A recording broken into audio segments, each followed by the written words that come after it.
warahmatullahi wabarakatuh. Perkenalkan, nama saya Revalina dengan NIM A321244042, Prodi Pendidikan Pancasila dan Kewarganegaraan. Baiklah, di sini saya akan mempresentasikan resume yang berjudul Pluralisme Sistem Hukum di Indonesia. Pengertian pluralisme hukum. Pluralisme sistem hukum adalah berlakunya banyak sistem hukum bagi semua golongan dalam satu wilayah, khususnya di Indonesia, yaitu secara bersamaan berlaku beberapa sistem hukum, yaitu hukum adat, hukum Islam, dan hukum Barat.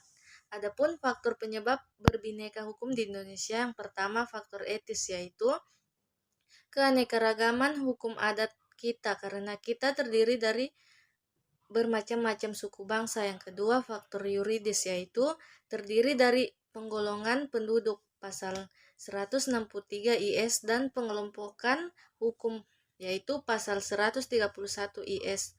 Untuk mengatasi kebinekaragaman hukum dapat ditempuh dengan jalan yang pertama, unifikasi hukum, yaitu memberlakukan satu jenis hukum untuk semua golongan penduduk dalam satu tempat atau daerah. Yang kedua, kodifikasi hukum, yaitu pengumpulan hukum-hukum yang sejenis ke dalam satu kitab yang disusun secara sistematis dan lengkap. Sejarah pluralisme sistem hukum di Indonesia.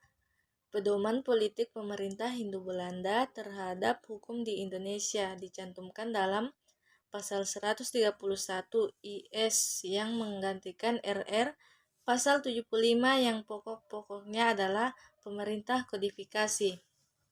Hukum perdata dan dagang, begitu pula hukum perdata, acara perdata, dan acara pidana harus dikodifikasikan atau diatur dalam kitab undang-undang. Konkordansi. Hukum yang berlaku bagi golongan Eropa harus dipersamakan atau dikonkordansi dengan hukum yang berlaku di Belanda. Hukum perdata dan hukum dagang. Yang pertama, bagi orang Eropa berlaku hukum Eropa. Bagi orang Timur Asing berlaku hukum negaranya. Bagi bumi putra berlaku hukum adat. Bagi yang mau menunduk dan terhadap hukum Eropa berlaku hukum Eropa. Penundukan diri. Yang pertama, seluruh hukum Eropa. Kedua, sebagai hukum Eropa, misalnya hukum kekayaan saja. Yang ketiga, perbuatan-perbuatan hukum tertentu. Yang keempat, secara diam-diam jika pribumi melakukan perbuatan hukum yang tidak dikenal dalam hukum adat. Sistem hukum. Hukum positif dibuat dalam suatu sistem yang tersusun secara sistematik, yang selanjutnya disebut sebagai sistem hukum.